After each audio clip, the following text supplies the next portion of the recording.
side of the screen, and on the other side of the screen, you'll see some things I'll talk about between Josephine Baker and Corbu. But this song describes exactly how they met and how she eventually played Corbu. But I'm gonna stop talking and let the music play.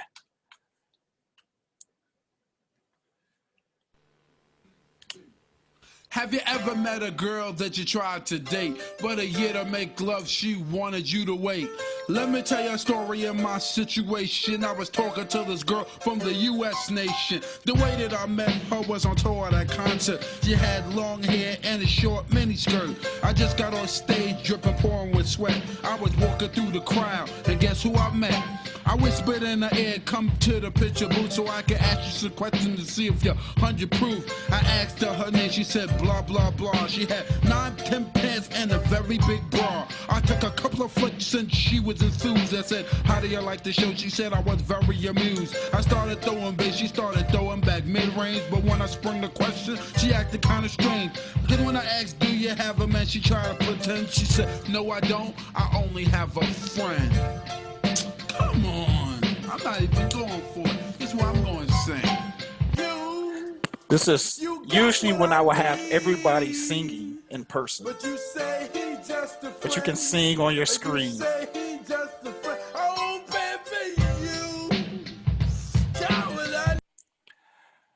All right, so I'll stop it there. And again, those lyrics describe exactly how Corbu and Josephine Baker met. But Corbu tried to date Josephine Baker. He wrote her multiple love letters, which you can actually read through his foundation. They met on a cruise ship while she was performing. They've taken photos together, which I'll show another one here in a second. And Corbu has this sketchy history. He is acknowledged as one of our best design minds, but he definitely had a history of sexism and racism that is not discussed. But he had a series of nude sketches that he has published of Josephine Baker.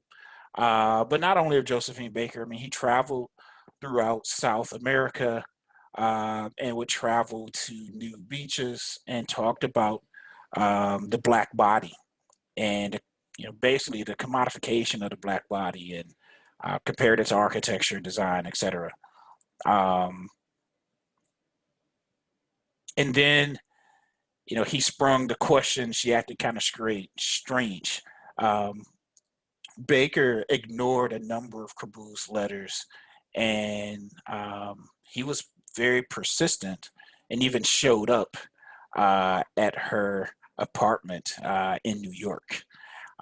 So he was very persistent. She was able to avoid whatever it is that he wanted from her. So that chorus, you got what I need. It's like, what did she have that he needed? You can see him up there, right there in the front. She's obviously leaning away from him because he is interested in something. But what is it? But all jokes aside, this is what Corbu was interested in. So this is a statement from him where he said, Negro music, and I guess before I say that, he practiced in a time with language was a little different. But Negro music has touched America because it is the melody of the soul joined with the rhythm of the machine. It is in two-part time, tears in the heart, movement of the legs, torso, arms, and head. The music of the era of construction, innovating. It floods the body and heart. It floods the USA, and it floods the world. He would go on to say that jazz is more advanced than the architecture. If architecture were at the point reached by jazz, it would be an incredible spectacle. So he was intrigued by the way that jazz musicians had mastered the tools to create music. the impromptu nature of jazz, where artists could come together. They never met, but they can come and have these jam sessions as if they known and played with each other for years. He also heard new sounds, new rhythms, patterns, new riffs, etc., that Black musicians were able to accomplish with their tools or instruments that he hadn't heard before. And this is not something that's exclusive to Kabul, but this was something that made jazz unique. But he wondered, what if architects and urban planners could master the tools of design similar to the way that Black people have mastered the tools of making music? He said that architecture would be an incredible spectacle if that was to ever happen. And that's why he wanted to talk with Josephine Baker. He wanted to go to the top of jazz. She was the face of the Harlem Renaissance. And if he could be with her, if they were dating, if he was always in her corner or in her presence, he could start to get some insight on the genius that is Black music. But that never happened. He also wanted to work on a few projects that Josephine Baker had going on at the time, some humanitarian efforts. He wasn't the only modern architect who was courting Josephine Baker. He also had, I believe it was Adolf Loos and a few others. But the difference between myself and Corbu is that I don't have to learn what Black music is.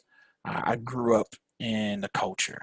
And I argue that if Corbu was alive today, he would definitely be a fan of hip hop and trying to understand how people freestyle, how do people DJ or break dance, like what is it? And he would be trying to incorporate that into his work. But again, the only difference between Corbu and I is that I grew up in the culture, I'm part of it. And usually when I'm talking with students who are trying to incorporate their culture, especially hip hop culture, into their architecture, usually they are encouraged not to do so. But I remind them and their professors that this is not something unique they're doing. The first person you learn about in architecture history and theory wanted to do this exact same thing. So if you wanted to do it, you shouldn't invalidate a young person's pursuit. May I talk a little bit more about that during my TEDx? So again, you can check it out. It's called Hip Hop as a Post-Occupancy Evaluation of Modernism. This fancy title that basically means that hip hop critiques the spaces and places that surround it. I had to give it a fancy title so that Ted would give me a call and actually have me come in and audition. Then second thing about Corbu, I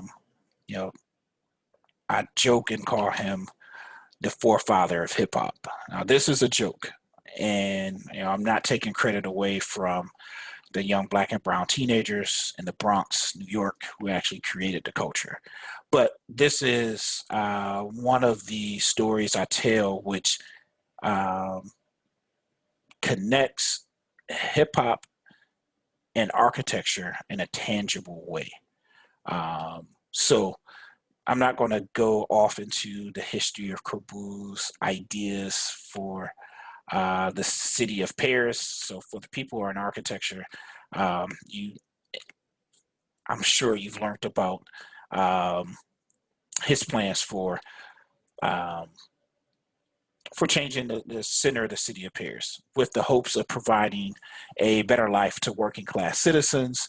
And he was trying to figure out where would planning and architecture go now that we have this automobile.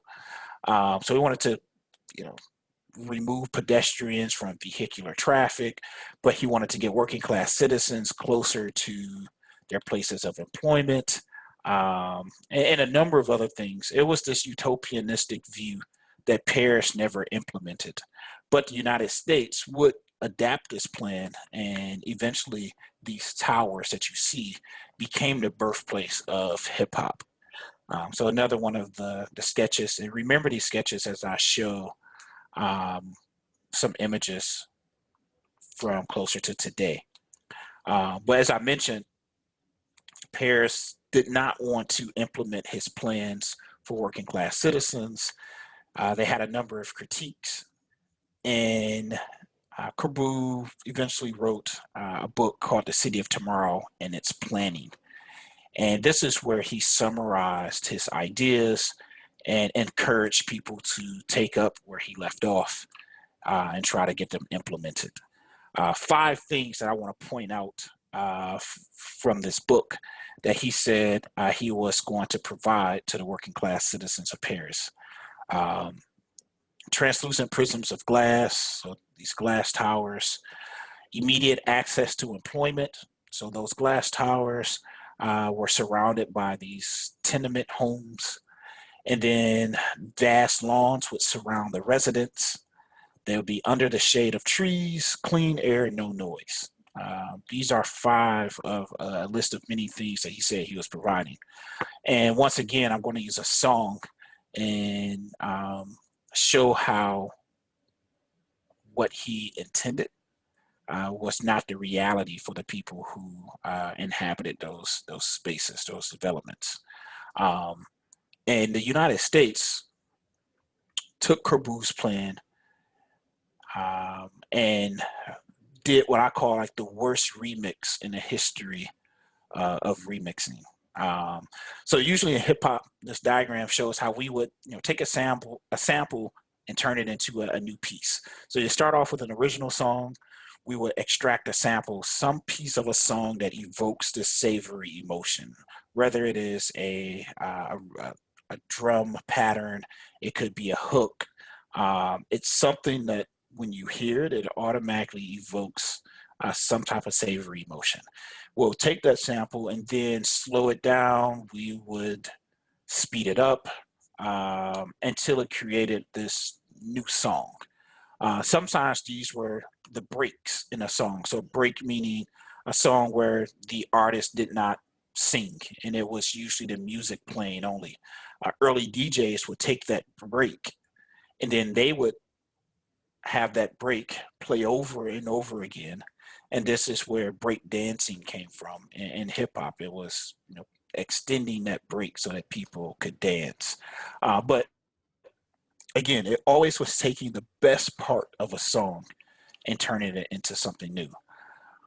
When a developer, his name is Robert Moses, he did not take the best part of Corbu's plan. He took the most heavily criticized portion, which was the architecture itself, and he implemented that in the Bronx when he was building the Cross Bronx Expressway. Robert Moses was probably one of the most influential developers and planners in the United States. He is responsible for a number of expressways and also influenced a number of planners around the US. But he didn't look at any of these things that Corbu said was important. He saw the tower in a park scheme as a solution to displacement of residents. So again, all those items, I'm going to play a song. He disregarded that. And as he was building the Cross Bronx Expressway, he was decimating Black and brown communities. And that typology, he thought, hey, I can keep people close to their neighborhoods just by building these towers. And, it keeps them in proximity of where they were before. And I want to play this song. So remembering those 5 items I brought up, you'll see them on the side.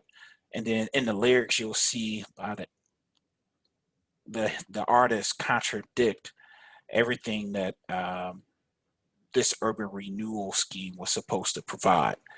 So Rolling Stone called this the #1 hip hop song of all time. It's called "The Message" by Grandmaster Flash and the Furious Five. Broken glass everywhere. People pissing on the stairs, you know they just don't care. I can't take the smell, can't take the noise. Got no money to move out, I guess I got no choice. Rats in the front room, roaches in the back. Junkies in the alley with the baseball bat. I tried to get away, but I couldn't get far. Cause a man with a tow truck repossessed my car. Don't push me, cause I'm close to the edge. I'm trying not to lose my head. It's like a jungle sometimes. It makes me wonder how I keep from going under. Yeah, so again, like the very first line of the song, broken glass everywhere. And another item that I didn't put in there, but freedom and liberation. He was trying to provide freedom and liberation. That's what Kaboo described. That's how he described his plan. He was giving freedom and liberation to working class citizens. And Paris didn't implement it because of the chorus of the song. Well, not because of the chorus of the song, but the chorus describes why they didn't implement it. Paris said that Paris architectural critics thought that this typology would have some type of psychological impact on the people who inhabited those spaces.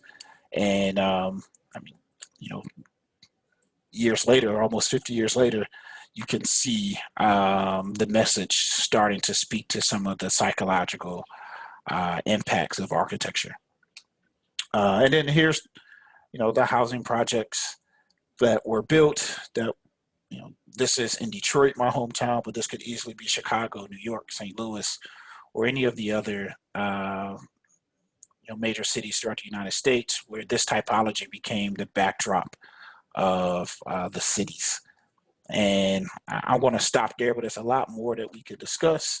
But eventually, as Robert Moses was creating the Cross Bronx Expressway, this housing project was built at his suggestion. It's 1520 Cedric Avenue.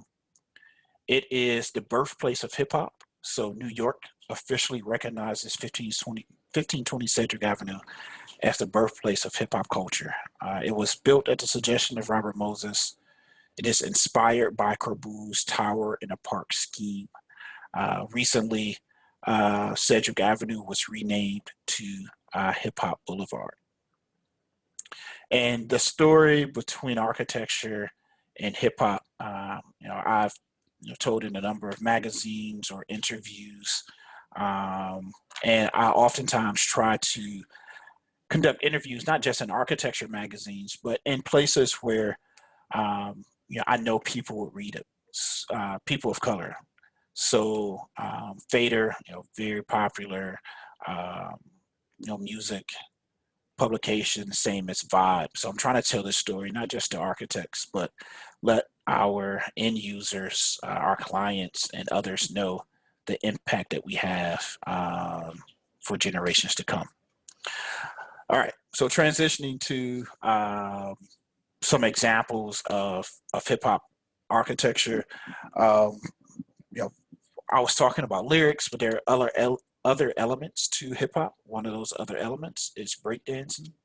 And one project I worked on is called The Structural Stability of Breaking. Again, I have to give these fancy names just to get somebody to give you a look. But these are some sketches by an artist. Her name is Florian Nicole. But this is imagining the structural stability of a breakdancer. So are there forces in mathematics that you can understand as a B-boy or B-girl gets into a freeze or a pose? Like, they can hold these positions. So there must be some stability that we can understand from them. Would this make math and structures more interesting? And can you then, this now, some images I put together that explores, frames for furniture now being inspired by breakdancers. And the Hip Hop Architecture Camp is a program I've created which allows or challenges young people to think about architecture in new ways. We bring hip hop artists, athletes, other notable figures in pop culture to participate in our programs. I believe that, you know, my voice or the voice of any other architect or designer is great, and we should be advocating for our profession, but our voices are amplified once we partner with people in popular culture. And as I mentioned earlier, again, I like to talk about architecture, not just in architecture magazines, but in places where I know people will see the story. So we've had a story on the Today Show, the Oprah Winfrey Network, Rolling Stone magazine, ESPN, and a number of other places, including like Time magazine for kids. So trying to get architecture in front of the next generation of architects. And the hip hop architecture camp specifically speaks to Black and brown youth. So it's using music as this catalyst to introduce them to architecture. We'll see if this video plays.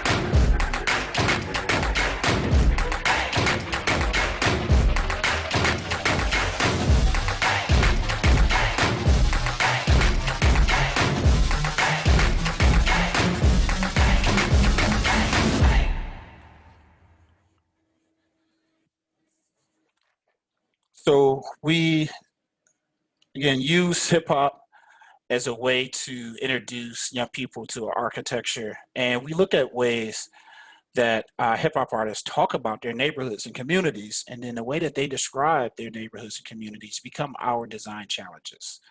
And then I'll show some other examples. But T.I., he was asked a question while on the Trevor Noah show. And Trevor Noah asked him, why does hip hop have so many violent or derogatory lyrics? And his response was that hip hop traditionally has always been a reflection of the environment. But he went on to say that if you want to change the music, don't look at changing the artist, change the environment that they're talking about. And with architecture, I'm sure many of you know, less than 3% of architects are African American, and less than 0.2% are African American women. So we are not creating the environments that we are growing up in. And I like to hold architecture accountable and not absolve the profession from its responsibility in creating the environments which, again, we talk about in our music. And we've done it not only through rap or hip hop, but if you look at blues, jazz, country, all Black music genres that were created here in the United States, they have always been a reflection of the environments or the turmoil of the Black experience here. Nas has a song called I Can, where he encourages youth to explore various professions. And the very first thing that he encourages youth to explore is becoming an architect. So this is a song we oftentimes discuss during our camp. And how did I get started with this? This was my graduate thesis when I was in school at the University of Detroit Mercy back in 2005. And I was shown this quote by one of my professors who said that music, or the quote says, music is liquid architecture and architecture is frozen music. And I spent, you know, my graduate thesis was just trying to answer, trying to respond to this quote. And that became the curriculum for the camp. So instead of listening to music, you know, we bring in young folks and we print off lyrics from various songs.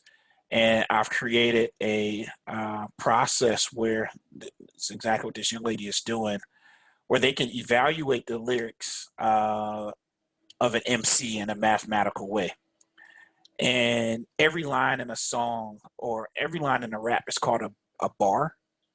So each line is called a bar, and what we create during the camp are bar graphs. We graph the lyrics of hip hop artists. And then this young lady, you see immediately in front of her, she has her colorful graphs, and then she is reconstructing those lyrics as a physical manifestation where each one of the unique Lego blocks represents a unique rhyme scheme, rhyme pattern, or certain vocabulary usage within a song.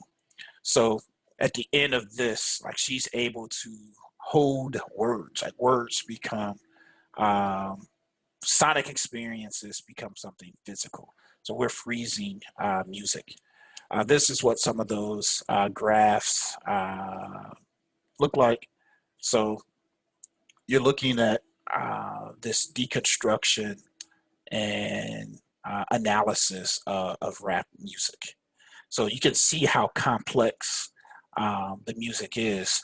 To the far left, the image with the colors, the black background, those are rhyming words within a rap song. So it's rhyming words, repeating words, and a few other patterns that we're able to extract. And I've done this and compared it to other pieces of literature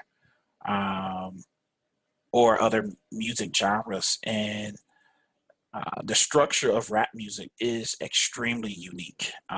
If you can imagine trying to write a poem or even trying to sing a song that has multiple rhyming words embedded throughout each bar, it is a very hard thing to do. And I'll show you how this starts to look architecturally.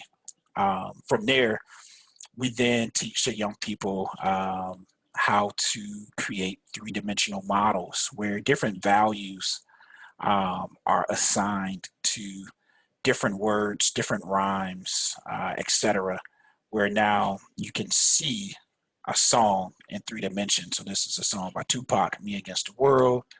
That's it without colors. This is a song by an artist named Joey Badass called The Land of the Free. But you can see how his rhyme scheme and the resulting architecture is very different from the density that you get from a Tupac rhyme scheme. So if you imagine each one of those squares being a word, and then where geometry happens, that's where something unique happened in his song. So a song from a Joey Badass might be, or this song in particular, might be something that we can use to start like a waterfront development where his rhyme scheme in this song was a little more simple. And then you look at a song by Lauryn Hill called Ready or Not. Again, that density and complexity is there, right? It's as if she's almost never wasting a word in the song. Like these rhyme schemes and patterns continue to happen throughout the entire verse.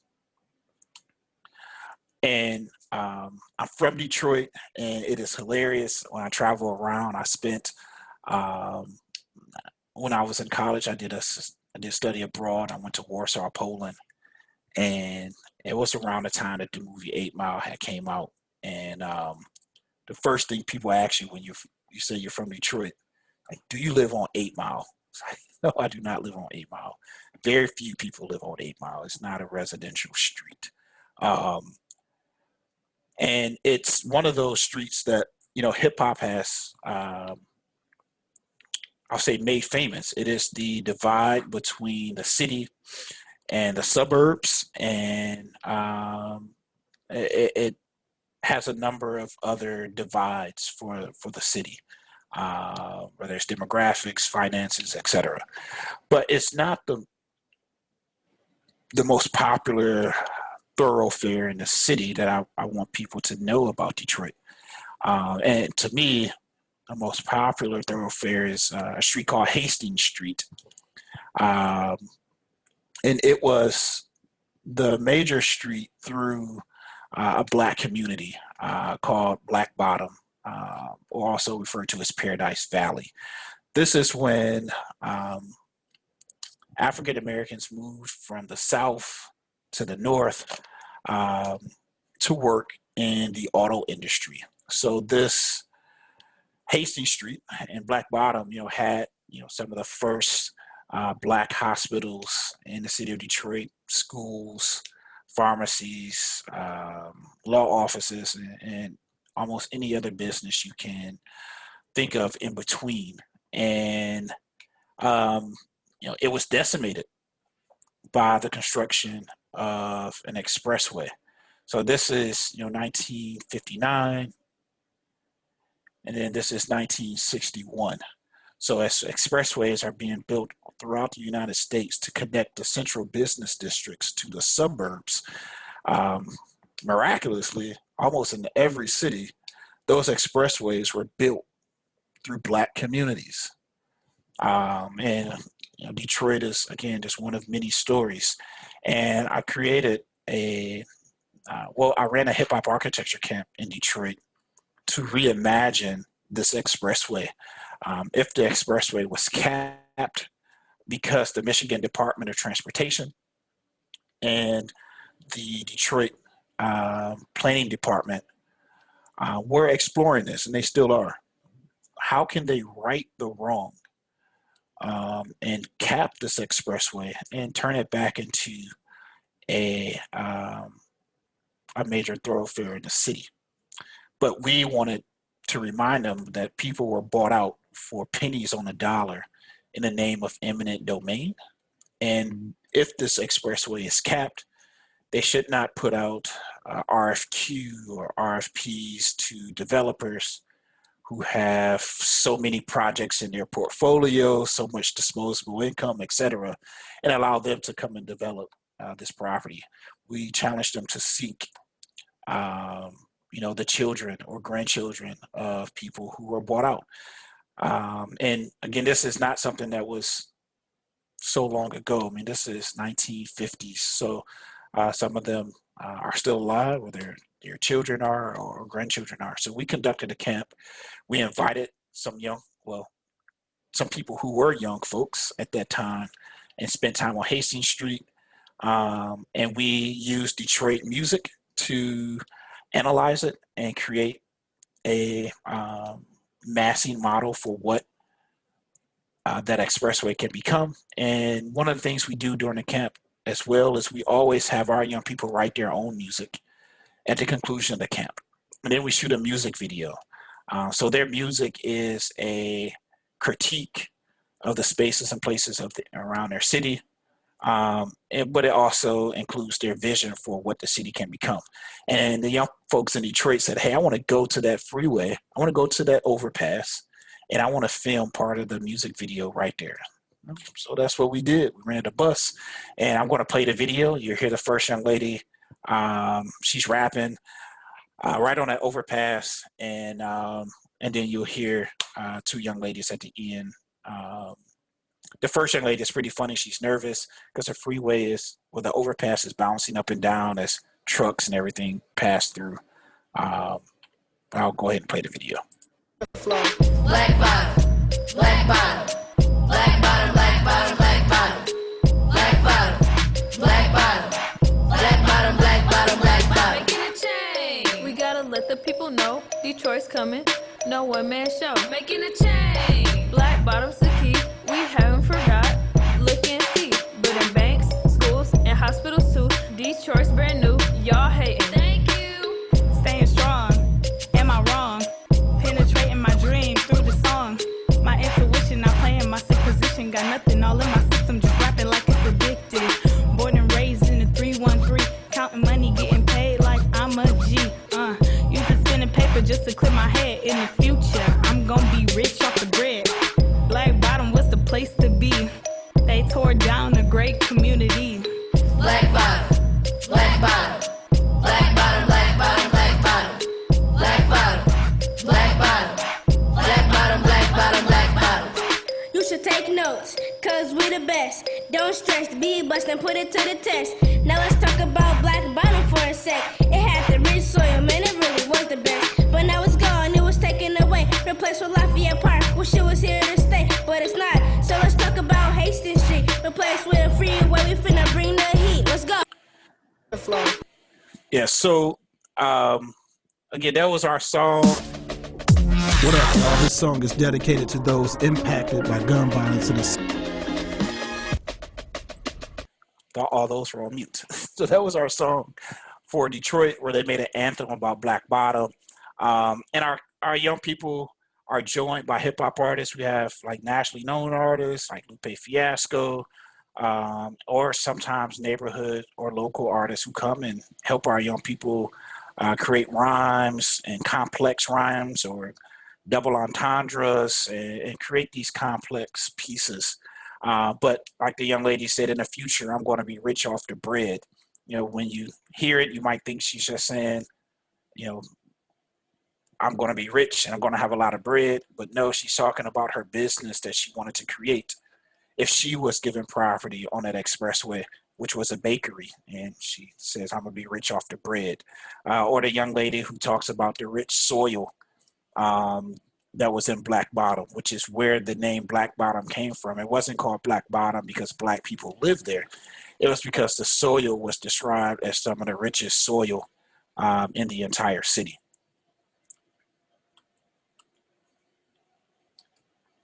So we create these videos. They're online on the website, and you can watch them. And yeah, it's a ton of them. Last project here from one of the camps. This year we had our first virtual program. So usually it's a huge production where we have a media company. They come in, they shoot the video. We have bus or a chartered bus or school bus takes us around. This year our young people had to make their own music videos. Yeah, because everything was virtual, but we conducted a program with, I think it was like 680 kids or so across the United States back in August.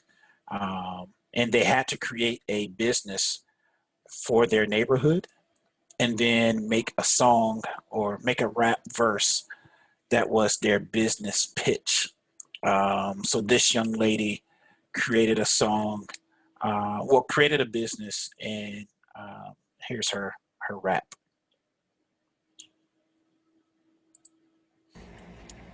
We individuals suffering, always cynical, crying because of the visuals visible out our windows. Creative minds that are treated like they admissible, building if it's permissible, and kids can't act like kids no more. I want to make a place where folks like me don't have to face a limited reality and limits on the things they make. You want to go and paint a mural, want to do some break dance in the sky, it ain't a limit where we all create a net of safety for the youth that's always on the run. My PLC LGBT, we want to see the sun. We got the gardens, yes, but listen, cause the work ain't done. Come and produce, come on and sing, come on and have some fun. Escape from guns and violence, from the oppressive silence, from noise of plastic barriers that rip and still confine us. We are the artists and we make until they blind us. We are the architects, we build over our own horizons. So the kids have just a day to write these raps, and we're always impressed by what we hear from the young folks. I got it on my mind to tell you the truth, the change that you seek.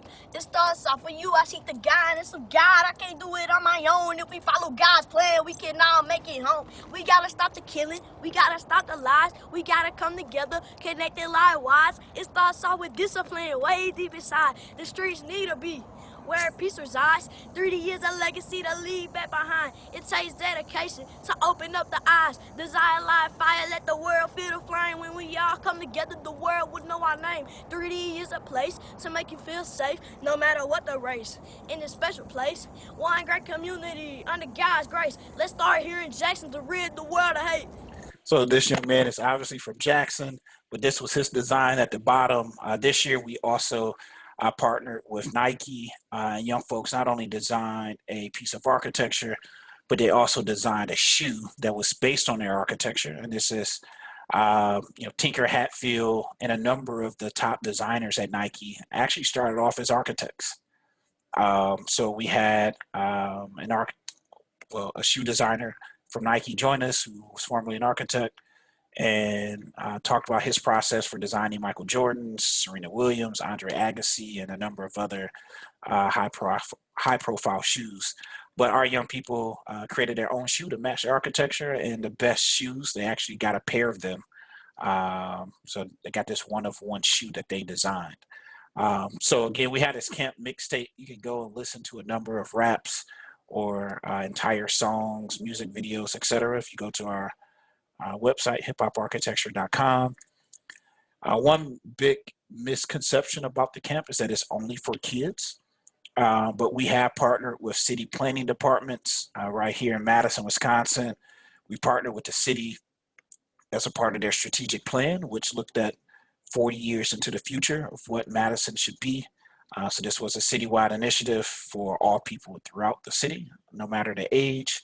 But we conducted a month-long program for them. Also, a new project that's starting up here in Madison that's called the Progress Center for Black Women. So we partnered with the owner, and we've used the hip hop architecture process to create the first visions for the for the Progress Center. And then also a project I'm working on in New York called the Universal Hip Hop Museum. I've used the hip hop architecture process. We don't do charrettes, I'll call them ciphers. And these community-led ciphers allow us to, just like any other community engagement event, get people's input, but we allow them to bring their voice. They don't have to use architectural jargon. We don't get them to, hey, you have to sketch or draw. We allow them to bring their creativity to those sessions. And I'm going to skip this project just because of time, but there was a competition we launched with the rapper Lupe Fiasco. If you know him, he's based in Chicago. He has deep interest in architecture. We've done a number of collaborations together, but we put on a competition for college students and adults to take a rap lyric and then create a piece of architecture or a product based on that lyric. So this is during a time where George Floyd was murdered here, and everyone was up in arms, and the uprisings were happening, and we were trying to find ways to use architecture as a symbol or as a tool as a part of the justice movement. So that's what our competition was about, and we had people create these autonomous vehicles that like surveillance your stops with police, and created these 3D scans so that there's no longer a need for police reports, which sometimes are riddled with inaccuracies. But how can we use technology to create a 3D scan with volume or audio, right? And we can see these in augmented or virtual reality. We can go to the stop and not have to second guess the officer or the citizen as far as what happened. We also had young folks, this was a group of college students who, based on lyrics about reimagining people and their lives as if they were never killed, but they took some people like Breonna Taylor and imagined them as what they would be in the future, Martin Luther King, Malcolm X, etc.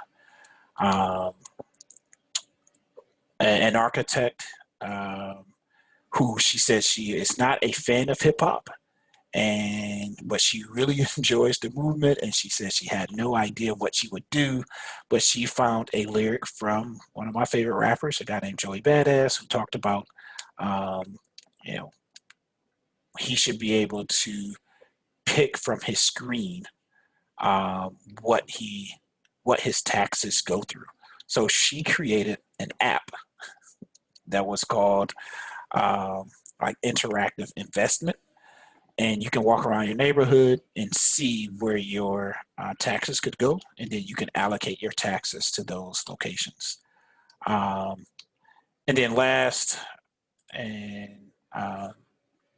we've created these design ciphers where with Autodesk, we frequently bring like artists and architects together to test out like what is hip hop architecture, what can we do, how can we refresh the curriculum, keep it up to date, So we did this at Autodesk at their headquarters in San Francisco. So here you have somebody who's rapping into his phone, and as he raps, there's geometry that's being created based on his pattern, his cadence, etc.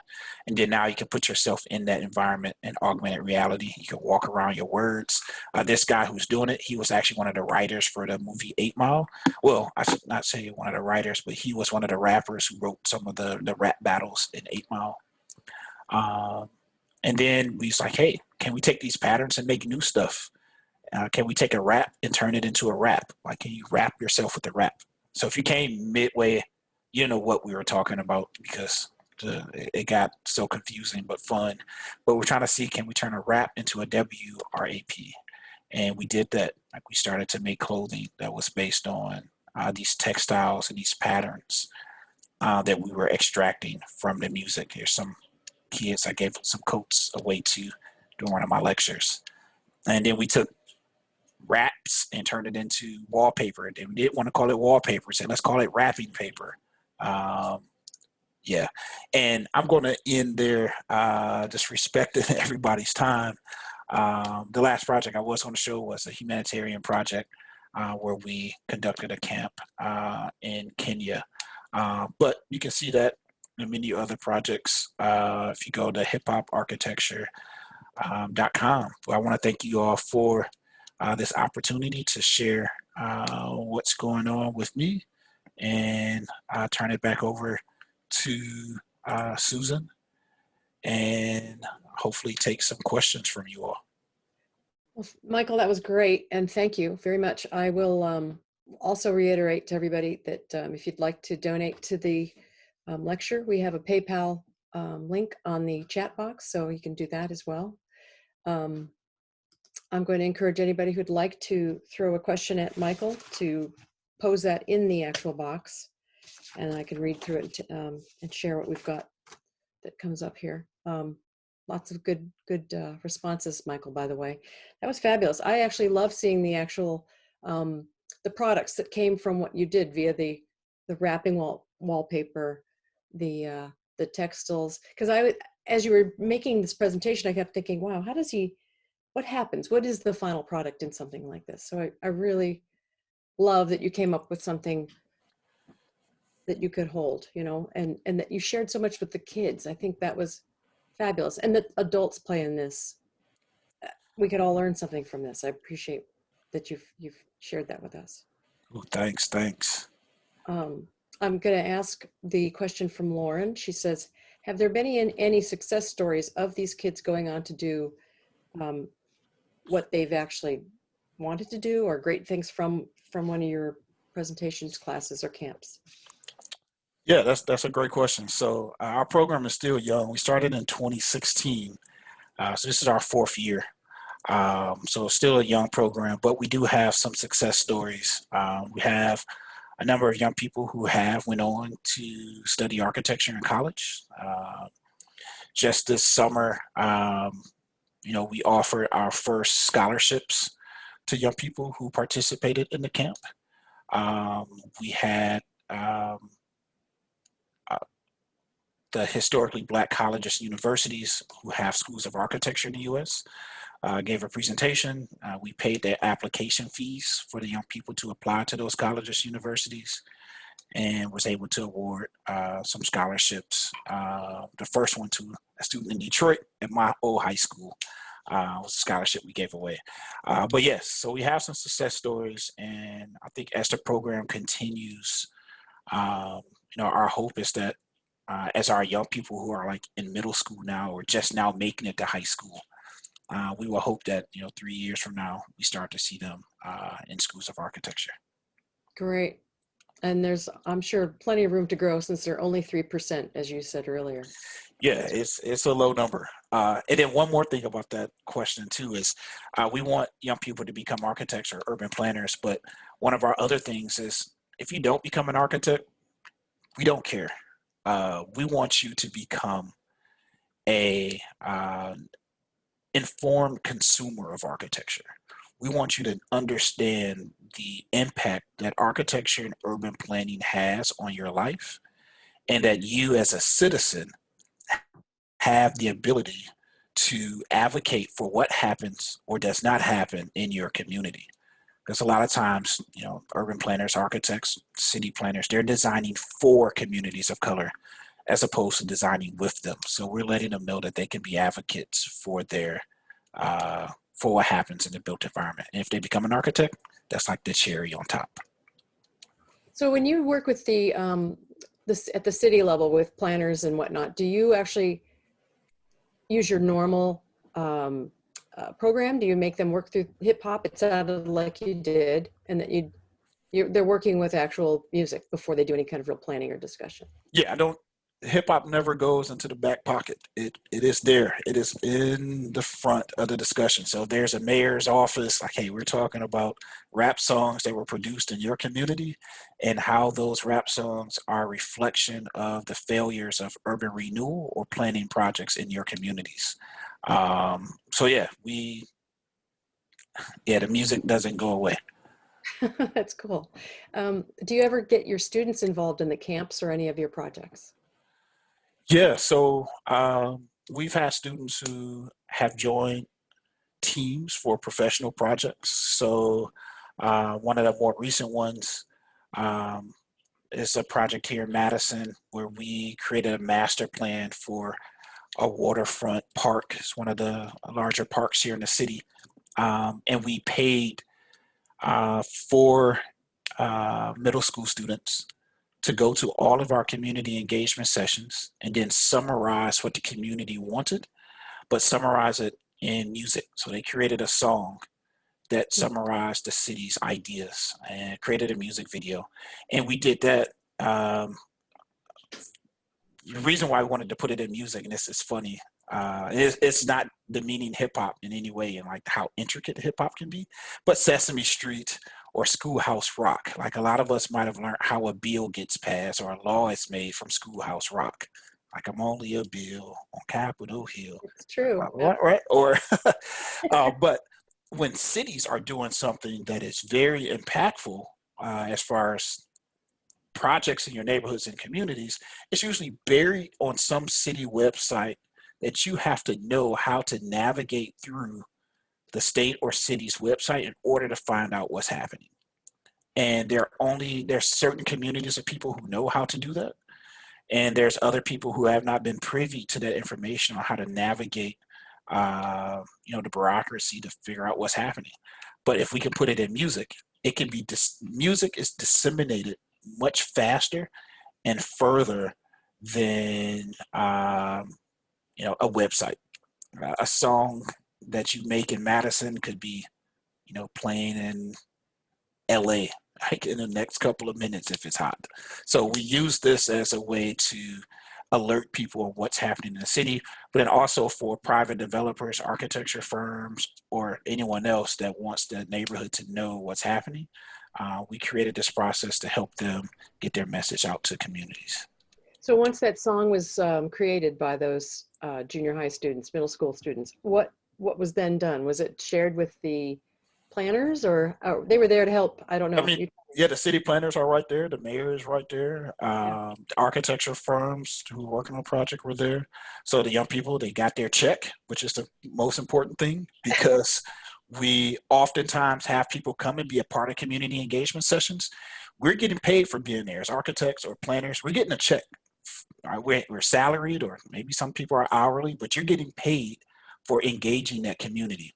And then you're oftentimes paying that community with pizza, pop, and juice, and cookies, and donuts, right? So we wanted to say, no, we're going to pay our young people for participating in this. They're giving us something more than we're giving them. And at the end, the city put on a listening party, so and a watch party. So when the project was completed and the architects, which is the firm I was working at, once we were ready to share our visions, we put on a listening party. And the first thing that we did was have the young people's video be unveiled to the entire city.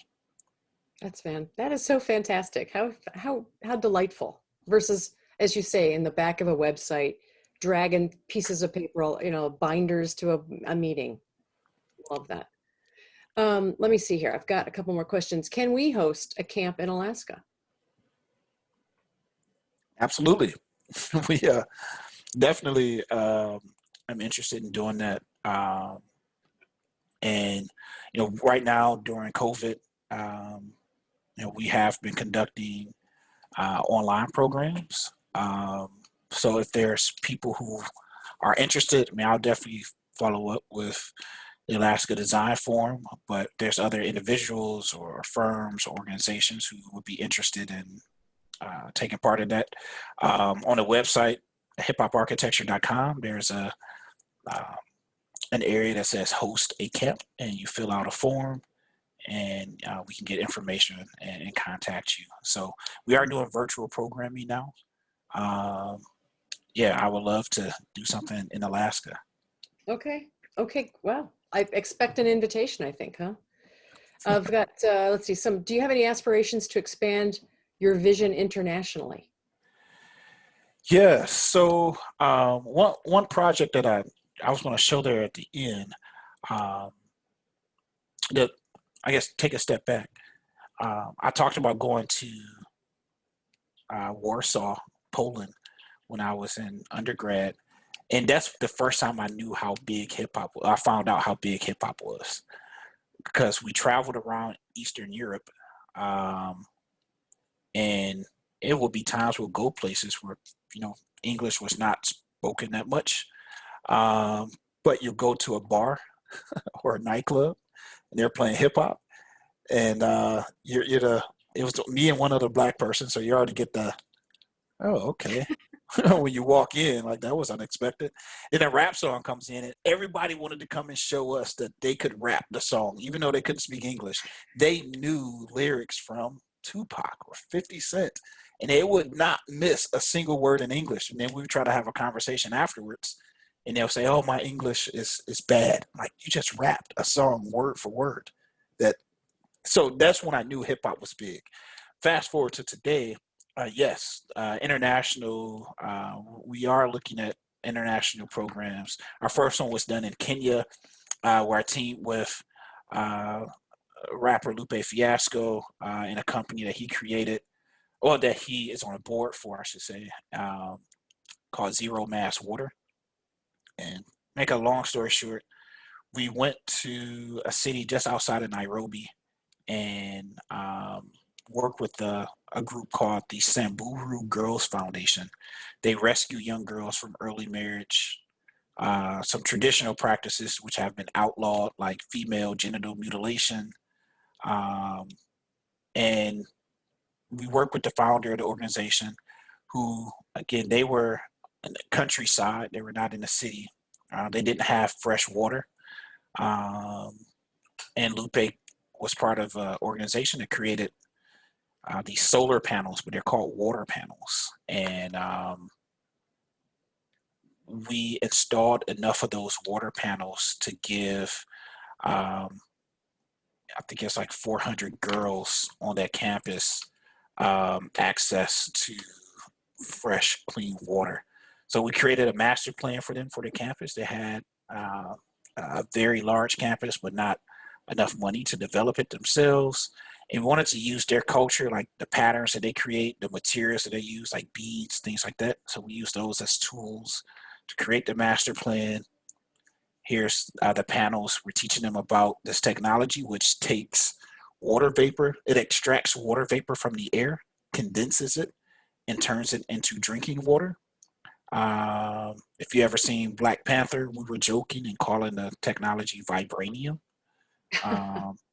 And we installed enough of these panels that was funded by, a hip hop artist and his company.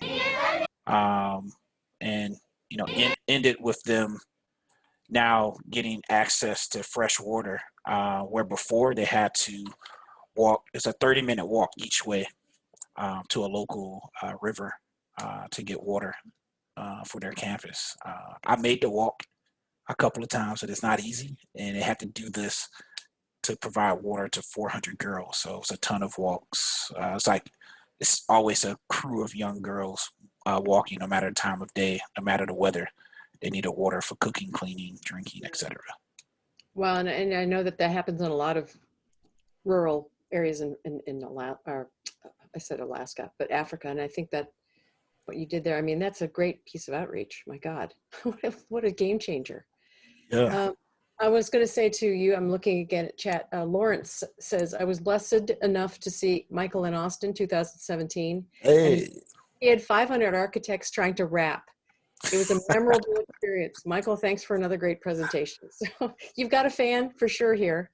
Yes. So yeah, if we were in Alaska, you all would have been rapping with me. Yeah, that song it's a song that everybody knows. So one day we'll all sing together. Yeah. Well, I'm going to close us out and say thank you so much for joining us. Although virtually, it felt really, really close, and I think you did a great job for sharing what you do, and thank you. Yeah, well, thank you. And shout out to Lyle, I think that's how you say your name, who spent 33 hours counting votes in Detroit. Good job. All right. Well, thank you all. It's nice to meet you. And hopefully I get to connect with you all through social media or email afterwards. We want you to come visit in person one day. Yes, it will happen. All right. Have a great day. Thank you. Thank you so much.